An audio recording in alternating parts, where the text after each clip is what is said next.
लिखा हुआ।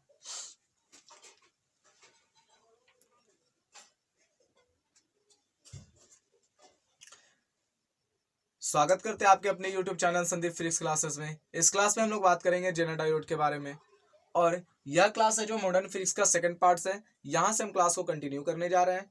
बिना स्किप की वीडियो को देखिएगा, क्योंकि ये आने वाले एग्जाम के लिए, जो आपका एग्जाम पढ़ने वाला है क्लास 12th के बच्चों के लिए, बहुत इंपॉर्टेंट है।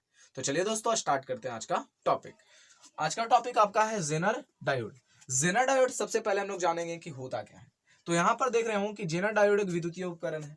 हम लोग विद्युतीय उपकरण पढ़ रहे हैं मॉडर्न फिजिक्स का। एक टॉपिक आपको दिखा दिया गया था, विद्युतीय उपकरण। इसके बाद जो टॉपिक है परमाणु और नाभिक है, ठीक है ना। तो हम लोग यहाँ पर देखिएगा विद्युतीय उपकरण, यानी यहाँ से अगर जेनर डायोड की बात की जाए कि जेनर डायोड कैसा उपकरण है, तो आप लोग लिख सकते हैं जेनर डायोड एक विद्युतीय उपकरण है। दूसरी बात, यह वोल्टता नियामक के रूप में कार्य करता है। किस रूप में कार्य करता है? तो वोल्टता नियामक के रूप में कार्य करता है। वोल्टता नियामक के रूप में कार्य करता है। क्वेश्चन यहां से आ सकता है कि जेनर डायोड कैसे कार्य करता है विद्युतीय उपकरण में, तो यह वोल्टता नियामक के रूप में कार्य करता है।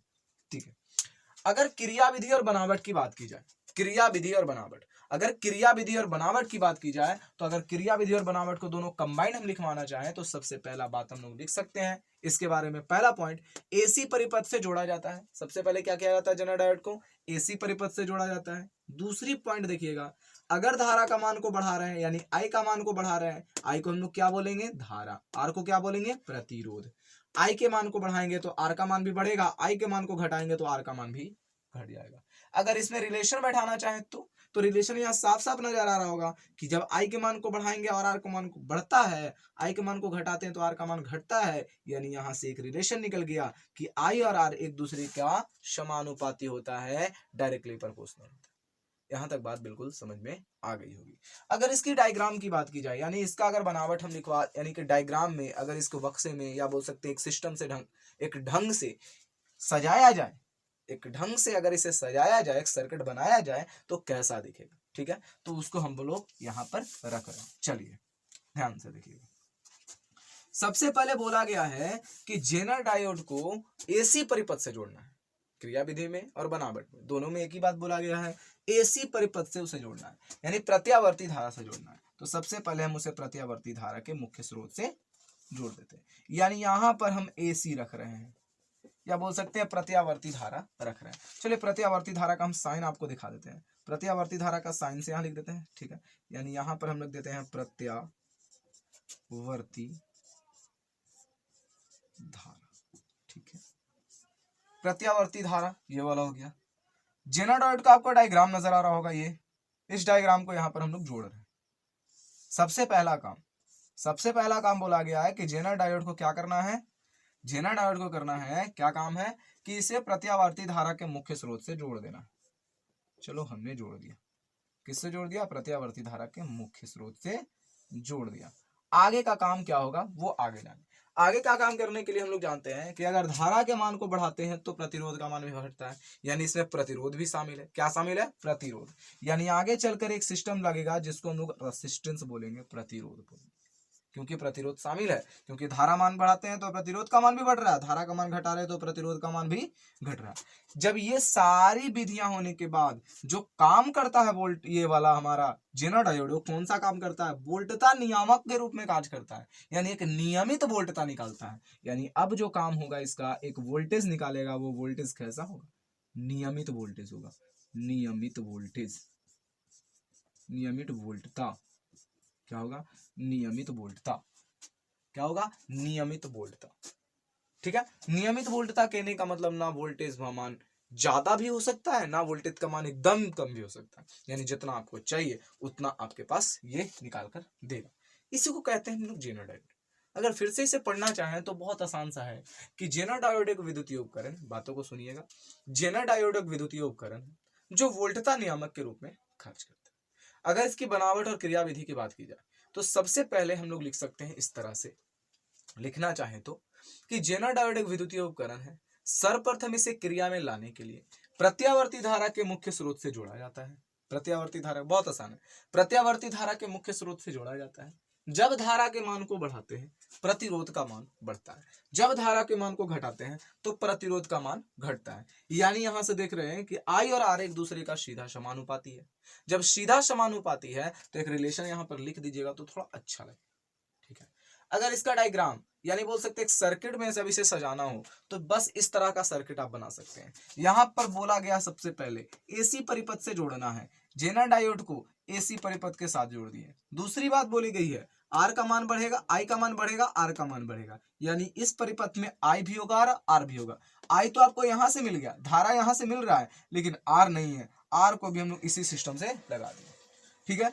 जब ये सारी क्रियाएं होने के बाद एक काम और करता है कि वो नियमित वोल्टता निकालता है। तो यहाँ पर जो वोल्टेज निकलेगा वो कैसा वोल्टेज निकलेगा, एक नियमित वोल्टेज निकलेगा। और इस तरह का डायग्राम बनने के बाद वो क्या कहलाएगा, एक परफेक्ट जेनर डायोड कहलाएगा। बात बिल्कुल समझ में आ गई होगी जेनर डायोड के बारे में। तो यही हमारा जेनर डायोड है। इसके बाद जो हम लोग पढ़ने वाले हैं उसको बोलेंगे एलईडी, लाइट इमिटिंग डायोड। बहुत इंटरेस्टिंग चैप्टर है, मॉडर्न है, मॉडर्न तरीके से पढ़ेंगे का बाबू। अब देखते हैं, अब अगला जो हमारा क्या है एलईडी, ठीक है ना। आप वीडियो को रोक लीजिएगा और स्क्रीनशॉट ले लीजिएगा।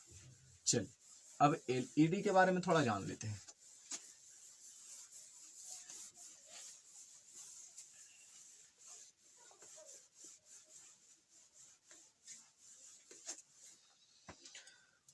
चलिए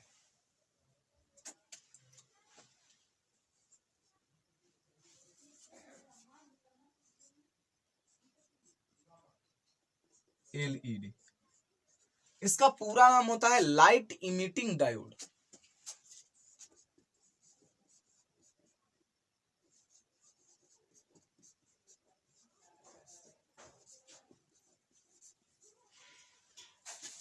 क्या होता है, लाइट इमिटिंग डायोड, ठीक है ना। एलईडी का पूरा नाम लाइट इमिटिंग डायोड, ठीक है। अब समझना आगे देखिए, इसको और बोल सकते हैं प्रकाश उत्सर्जी डायोड। क्या बोल सकते हैं, प्रकाश उत्सर्जी डायोड, यानी प्रकाश उत्सर्जित करने वाला डायोड, ठीक है। जो प्रकाश उत्सर्जित करे, कैसा प्रकाश उत्सर्जित करे, कम ऊर्जा लेकर के अधिक प्रकाश निकाले, कम ऊर्जा लेकर कैसा प्रकाश निकाले, अधिक प्रकाश। इसी को कहते हैं हम लोग एलईडी। एलईडी का पूरा नाम लाइट इमिटिंग डायोड, प्रकाश उत्सर्जी डायोड, ठीक है ना। प्रकाश उत्सर्जी डायोड इसका हिंदी वर्ड है, और ऐसे हम लोग बोल सकते हैं लाइट इमिटिंग डायोड। अगर इसे शॉर्ट फॉर्म में लिखना चाहे तो हम लोग लिखते हैं एलईडी। क्या लिखते हैं, एलईडी। क्या लिखते हैं, LED. LED light emitting diode, प्रकाश उत्सर्जी। आगे करते हैं, चलिए अगर इसके बारे में थोड़ा जानना चाहें तो लाइट इमिटिंग डायोड होता क्या। तो लाइट इमिटिंग डायोड हम अभी बता चुके हैं आपको कि वो कम ऊर्जा लेकर के अधिक सूचना प्राप्त करता है। लेकिन यहाँ लाइट के बारे में बात की गई है तो लाइट ही निकालेगा, यानी जो भी काम करेगा वो लाइट का ही करेगा। यानी कम ऊर्जा खपत करके अधिक प्रकाश उत्सर्जित करता है, उसी को कहते हैं हम लोग light emitting diode. Light emitting diode होता है क्या है, तो वह कम ऊर्जा लेकर के अधिक प्रकाश उत्सर्जित करने वाला डायोड लाइट इमिटिंग डायोड, प्रकाश उत्सर्जी डायोड कहलाता है। तो देखिएगा क्या होगा अगर इसके बारे में बात की जाए, अगर इस बोले कि लाइट इमिटिंग डायोड होता क्या है, ठीक है। तो हम लोग क्या करेंगे, सबसे पहले तो हम लोग यहां से बोल सकते हैं लाइट इमिटिंग डायोड एक प्रकाश उत्सर्जी डायोड एक विद्युतीय उपकरण है। प्रकाश उत्सर्जी डायोड एक विद्युतीय उपकरण है। प्रकाश उत्सर्जी डायोड क्या है, एक विद्युतीय उपकरण है। इसे जोड़ा कहां जाता है ये भी आप जान लीजिएगा। जब भी इसे जोड़ेंगे तो अग्र अभिनति में जोड़ेंगे। अगर इसके बारे में पहला बात, लाइट इमिटिंग डायोड के बारे में पहला बात लिखना चाहें तो हम लोग लिख सकते हैं यह एक विद्युतीय उपकरण है। यह एक कौन सा उपकरण है, विद्युतीय उपकरण है।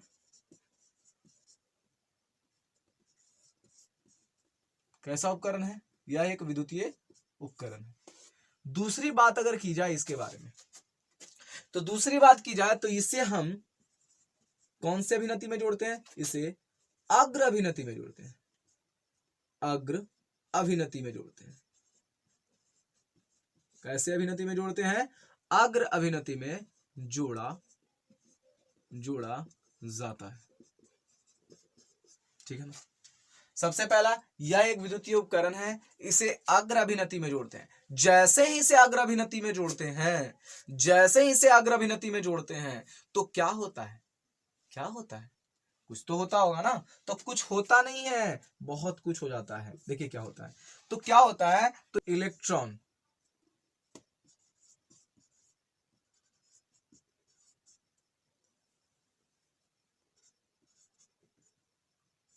और छिद्र क्या होते हैं? पुनः संयोजित हो जाते हैं।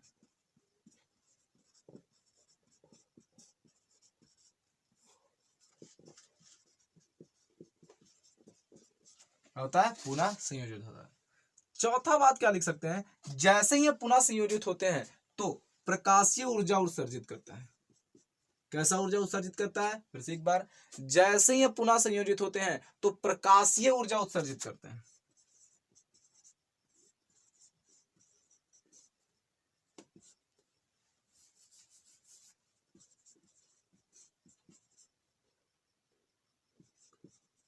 सॉरी सॉरी सॉरी,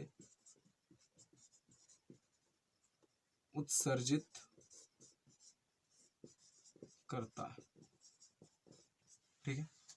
चौथा बात अगर किया जाए, सॉरी पांचवा, अगर पांचवा इसके बारे में बात किया जाए तो पांचवा बात हो सकता है इसका जो है ना यूज, उपयोग बढ़ते जा रहा है।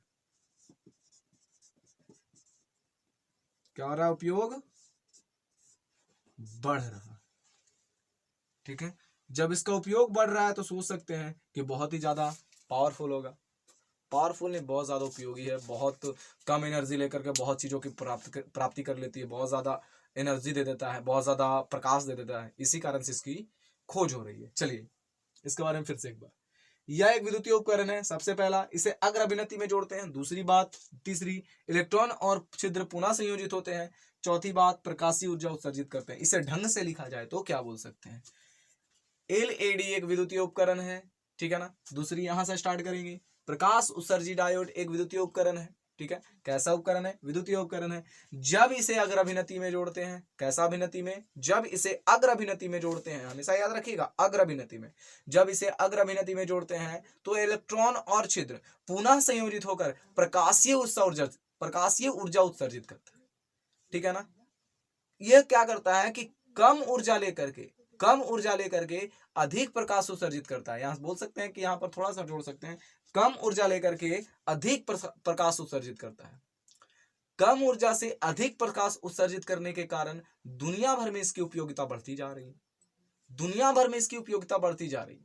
इसका उपयोग कहां कहां होता है? अगर उपयोग की बात की जाए तो उपयोग में आप लिख सकते हैं घड़ी, उपयोग में आप लिख सकते हैं कैलकुलेटर, उपयोग में आप लिख सकते हैं मोबाइल, उपयोग में आप लिख सकते हैं बल्ब। ठीक है ना। उपयोग में आप लिख सकते हैं बल्ब, उपयोग में आप लिख सकते हैं जितने भी उपकरण है विद्युतीय, वो सारी की सारी आप लिख सकते हैं यहाँ पर। ठीक है ना। क्योंकि एलईडी का लगभग और लगभग सभी चीजों में उपयोग किया जा रहा है। एलईडी क्या करता है? कम एनर्जी लेता है, अधिक प्रकाश देता है। कम एनर्जी लेकर के अधिक प्रकाश देने वाले को एलईडी कहते हैं। बात समझ में आई यहाँ तक? यहाँ तक कोई दिक्कत? चलिए तो आगे हम लोग फिर से कंटिन्यू करते हैं अगला टॉपिक। अगला टॉपिक भी बहुत मजेदार है, जिसको हम लोग बोलेंगे बाइनरी सिस्टम और डेसिमल सिस्टम। बाइनरी सिस्टम जिसको द्विआधारी पद्धति, और डेसिमल सिस्टम जिसको दशमलव पद्धति कहा जाता है। तो चलिए देखते हैं द्विआधारी और दशमलव पद्धति। बहुत आसान है, देखिएगा ध्यान से। द्विआधारी और दशमलव पद्धति होता क्या है? ठीक है ना। द्विआधारी और दशमलव पद्धति के बारे में समझेंगे हम लोग।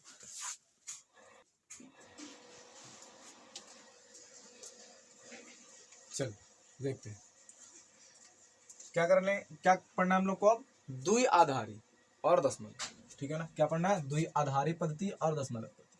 अगर पहला पॉइंट लिख दे तो हम यहां पर लिख देते हैं द्विआधारी। द्विआधारी पद्धति। कौन सा पद्धति पढ़ेंगे? द्विआधारी पद्धति। कौन सा पद्धति? द्विआधारी पद्धति। अगर दूसरी बात की जाए तो हम लोग यहां पर पढ़ेंगे दशमलव पद्धति।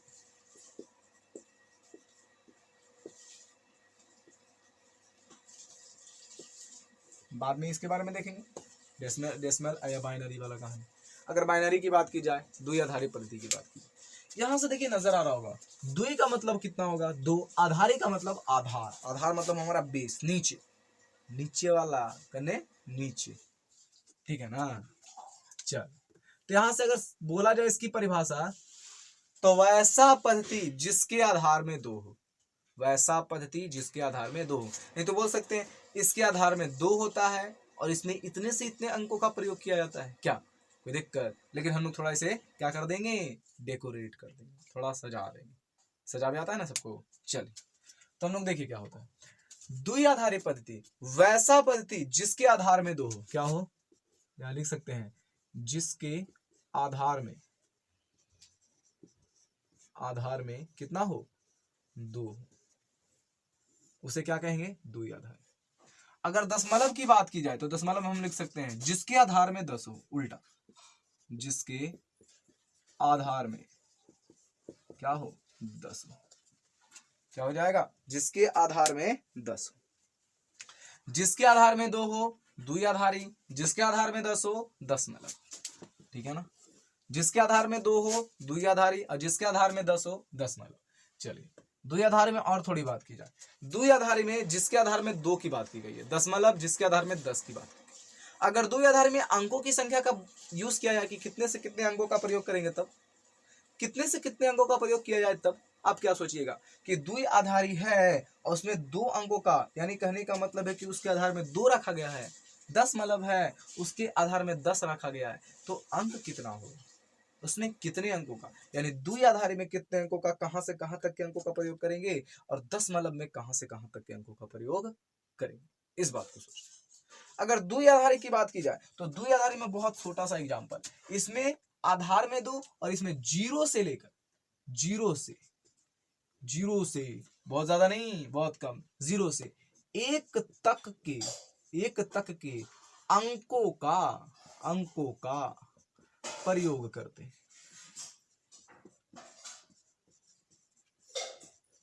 ठीक है ना, 0 से लेकर के 1 तक के अंकों का प्रयोग करते हैं, कितने तक का, 0 से 1 तक, यहां इसमें अगर लिखा जाए, इसमें अगर इसमें हम लिख दें 0 से 1 तक के अंकों का, बचा कितना, तो 0 1 यहां हो गया, तो कोई जरूरी नहीं है कि यहां पर 0 और 1 लिख दिए तो 0 और 1 नहीं होगा। तो आप देखिए क्या होगा, दशमलव में जो पद्धति होता है, दशमलव पद्धति में जो अंकों का प्रयोग होता है वो 0 से लेकर 9 तक के अंकों का प्रयोग होता है, किया जाता है। बहुत आसान।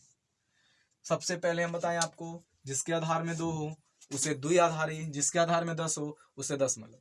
दूसरी बात बताएं, द्विआधारी में 0 से 1 तक के अंकों का प्रयोग करते हैं, दशमलव में 0 से 9 तक के अंकों का प्रयोग करते हैं, 0 से 9, 0 के बाद 1 2 3 4 5 6 7 8 9, यहां पर कितना, द्विआधारी में 0 और 1, यानी यही 2, यहां पर टोटल का टोटल आपका देखिए कितना संख्या हो जाएगा, 0 लेना है, 1 लेना है, 2 लेना है, 3 4 5 6 7 8 भी ले सकते हैं, 9 भी, और 10 तो नहीं ले सकते हैं क्योंकि 10 में 1 और 0 दोनों शामिल हो जाएगा। तो इतने सारे अंक जो है आप दशमलव पद्धति में प्रयोग कर सकते हैं, ठीक है ना, इसी को हम लोग द्विआधारी और दशमलव पद्धति कहते हैं।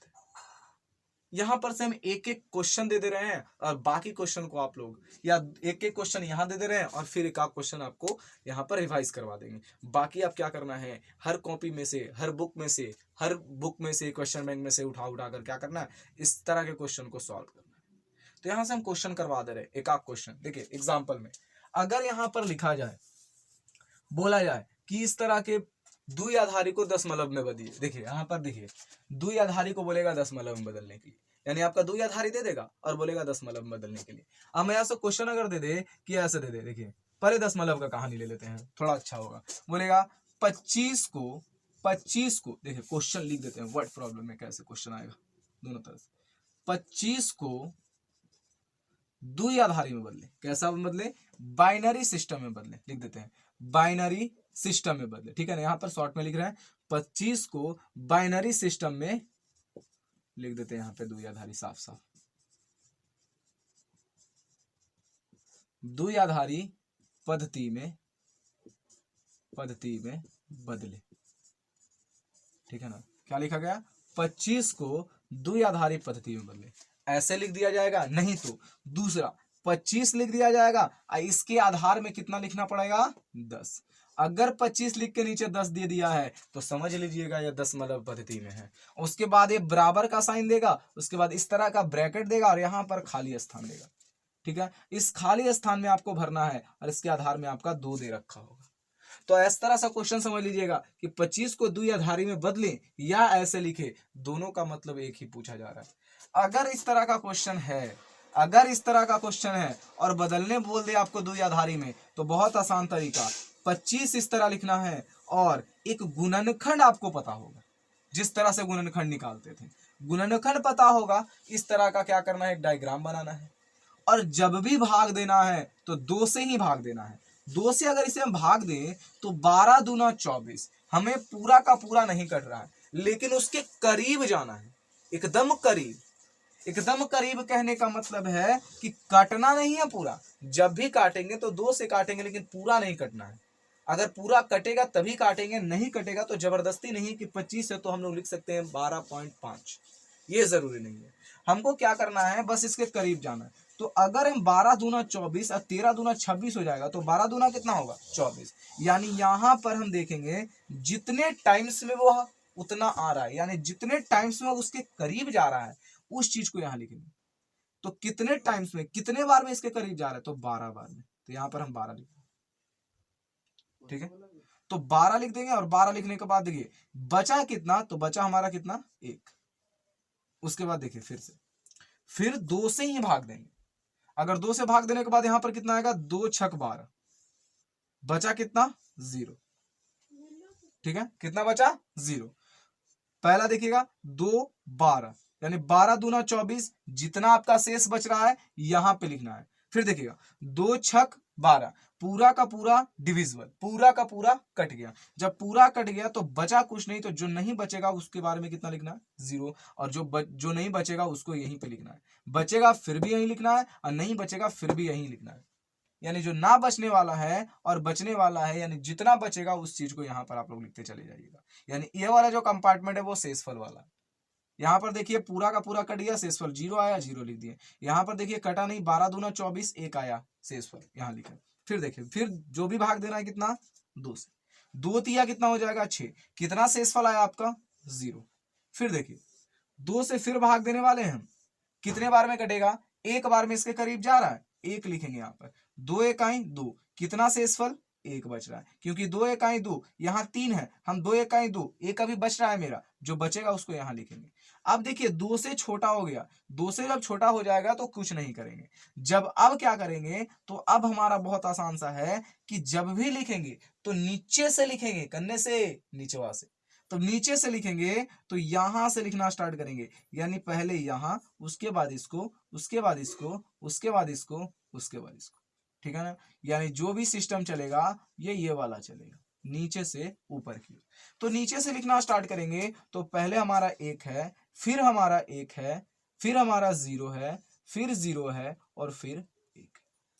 यानी जो खाली स्थान है वहां पर आएगा 1 1 0 0 1, और इसके आधार में कितना है, 2 है, तो यहां पर भी हम आधार में कितना लिख देंगे, 2 लिख देंगे। बात समझिएगा फिर से, ये जो सिस्टम है यानी जो यहाँ ये वाला जो वैल्यू होगा, ये दोनों का गुणनफल और इसके योग के बराबर। फिर से समझिए, यहाँ पे फिर से इसी चीज को लिख रहा है, 25 लिखा हुआ था ना, ठीक है। अगर हम 25 लिखा हुआ था, यानी देखिए यहाँ पे एक सिस्टम ही बना दे रहे हैं आपको, टोटल नंबर यहाँ पे लिखा रहे, टोटल नंबर यहाँ पे लिखा रहे, डिविजिबल तो यहाँ है, यानी डिवाइड आप इससे कीजिएगा, 2 से ही कीजिएगा, ये तो चेंज नहीं होगा ना। फिर देखिए जितने टाइम्स में यह कटे, जितने टाइम्स में यह कटे यहां लिखना है, जो आपका रिमाइंडर आए यहां लिखना है, ठीक है। यानी इनका जो वैल्यू होगा, इनका जो वैल्यू होगा वो किसके बराबर होगा, इनका वैल्यू होगा 2 और t का मल्टीप्लाई और प्लस का कितना, r। 2 और t का मल्टीप्लाई और प्लस का कितना, r। टाइम्स यानी जितने टाइम्स में कटेगा उसको यहाँ लिखना है, ना कटेगा तो उसके करीब जाकर लिखना है, यानी जितने बार में उसके आप करीब जाते हैं यहाँ लिखना है, और रिमाइंडर जो भी बचेगा यहाँ लिखना है। इनका जो वैल्यू होगा, जो नंबर होगा उसका वैल्यू होगा ये दोनों का गुणनफल और इसके योग के बराबर, यानी ये वाला आप सिस्टम हमेशा अपनाइएगा और आपका पूरा का पूरा बन जाएगा। अगर फिर से हमें क्वेश्चन आपको दे दे तो बहुत प्यारा सा क्वेश्चन, ध्यान दीजिएगा, देखिएगा। अगर हम क्वेश्चन दे दे 12 को, कितना को, 12 को, नहीं 12 नहीं 13, ऑड नंबर देते हैं, 13 को दे दे, बोले इसे द्वि आधारी से, यानी 13 दे दे यहाँ पे, बोले देखिए 13 दे दे और 13 का आधार में लिख दिया जाए कितना, 13 का आधार में लिख दिया जाए 10, और इसे बोल दिया जाए आपको कि इसको बाइनरी सिस्टम में चेंज कीजिए। तो बाइनरी सिस्टम में चेंज करना क्या है, चेंज कर सकते हैं, 2 से ही डिवाइड देना है, 2 छक 12, कितना रिमाइंडर आया, 1 आया। फिर निकालना है 2 त्रिके 6, कितना रिमाइंडर आया, 0, पूरा पूरा साफ 0, ठीक है ना। फिर देखेंगे 2 से फिर काटेंगे तो 2 इकाई 2, क्योंकि अब देख रहे हैं इससे छोटा हो गया तो 2 इकाई 2, रिमाइंडर कितना, 1। जब रिमाइंडर 1 आया है तो आप लोग देख सकते हैं कि यहां से लिखना है 1 1 0 1, यानी जो वैल्यू आएगा इस पे वो कितना आ जाएगा, 1 1 0 1 का आधार में कितना, 2 2। बात समझ में आया यहाँ तक? बहुत ही सिंपल सा कॉन्सेप्ट है द्विआधारीय दशमलव का। अगर इस कॉन्सेप्ट को आप पढ़ लेते हैं तो आपका एग्जाम में यहां से क्वेश्चन जरूर 1 आध 2 पूछा जाता है, ठीक है। तो देखिए, इस स्क्रीनशॉट लेना चाहे ले लीजिए, फिर हम बाइनरी को लेकर चलेंगे, क्योंकि हम डेसिमल से बाइनरी तो बदल दिए, बाइनरी से फिर डेसिमल बदलना है, यानी 25 को हम बदलें तो इतना 11001 आया है, तो 11001 को फिर चेंज करेंगे तो क्या 25 आता है या नहीं। अगर 25 आएगा तो बाइनरी और डेसिमल दोनों हमारा सही है, ठीक है ना। तो जल्दी से इसे स्क्रीनशॉट लीजिए, तो आगे चलते हैं, हो गया ना, चलिए।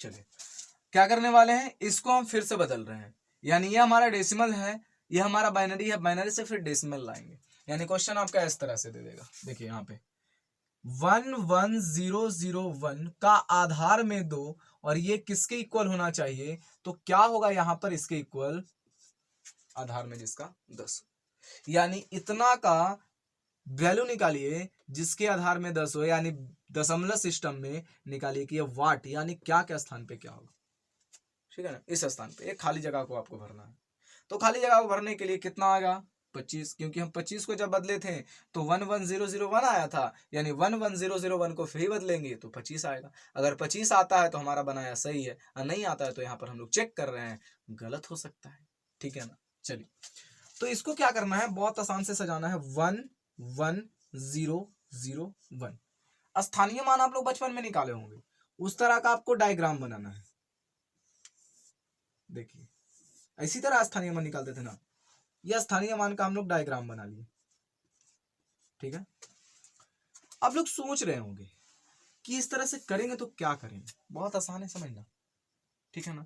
अब बताइए कि कितना है आधार में, कितना है, 2 है, आधार में कितना है, 2 है, हम बदल किस में रहे हैं, डेसिमल में बदल रहे हैं, किस में बदल रहे हैं, डेसिमल में। जब डेसिमल में बदल रहे हैं ना तो सबसे पहले यहां से स्टार्ट करेगा 2 का पावर 0 से, कितना से, 2 का पावर 0 से, यहां पर एक बार इसके सामने, फिर 2 का पावर 1 इसके सामने, 2 का पावर 2 इसके सामने, 2 का पावर, यानी यहां से स्टार्ट करना है, ना कि यहां से ऊपर से स्टार्ट करना है, 2 का पावर 3, 2 का पावर 4, मल्टीप्लाई का साइन सबके सामने देना है, ठीक है। जो संख्या के सामने वाला तीर है, यानी कि 1 के सामने हम 2 का पावर 0 लिखें तो जिस संख्या के सामने तीर है उसी से हम लोग मल्टीप्लाई करेंगे। अब 0 के सामने वाले तीर में 2 का पावर 1 है तो हम 0 से ही मल्टीप्लाई करेंगे, यानी यहां पर भी 0, यहां पर 1, यहां पर 1। सॉल्यूशन बहुत सिंपल सा सॉल्यूशन, ध्यान दीजिएगा, इक्वल का साइन देना है, 2 का पावर 0, अगर किसी भी अंक का पावर 0 होता है तो उसका वैल्यू 1 के बराबर, किसी भी अंक का पावर 0 उसका वैल्यू कितने के बराबर, 1 के बराबर। जब 1 के बराबर, 1 में 1 से फिर मल्टीप्लाई करिएगा, कितने के बराबर, 1 के बराबर।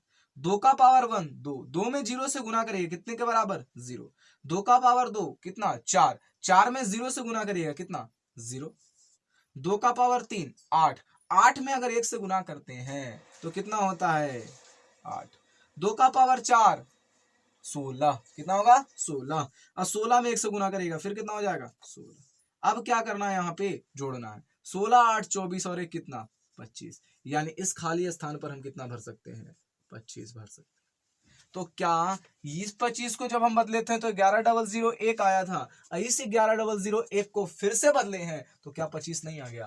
तो यानी यह सिस्टम हमारा सही है। यानी जब भी बाइनरी दे और डेसिमल निकालने के लिए दे तो इस तरह का डायग्राम बनाना है। कहां से स्टार्ट किए फिर से समझ लीजिए, 1 से स्थानीय मान वाला एक डायग्राम बना देना है, ऊपर से स्टार्ट करना है 2 का पावर 0 से, 2 का पावर 0, 2 का पावर 1, 2 का पावर 2, 2 का पावर 3, 2 का पावर 4, इस तरह से जितना संख्या रहे उतना हम लोग बढ़ते चलेंगे। ठीक है, उसके बाद यह जिस संख्या के सामने वाला तीर है उसी से मल्टीप्लाई, 0 के सामने ये वाला सिस्टम है तो इससे मल्टीप्लाई, इस 0 के सामने 2 का पावर 2 है तो 0 से गुना करेंगे, इस 1 के सामने 2 का पावर 3 है उसे 1 से गुना करेंगे, इस 1 के सामने 2 का पावर 4 है उसे भी 1 से गुना करेंगे।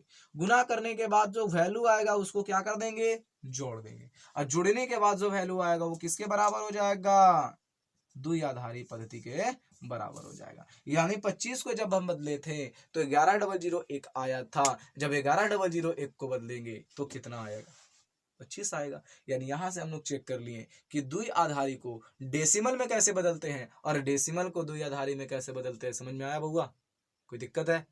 चलो, तो यहां तक हम लोग समझ लिए, फिर हम लोग आगे सीखेंगे नेक्स्ट वीडियो में। तब तक के लिए धन्यवाद। अगर वीडियो अच्छा लगा तो लाइक सब्सक्राइब और शेयर जरूर करिएगा। चलिए फिर से मिलते हैं अगले वीडियो में एक नए कंटेंट के साथ। ठीक है, तब तक के लिए धन्यवाद।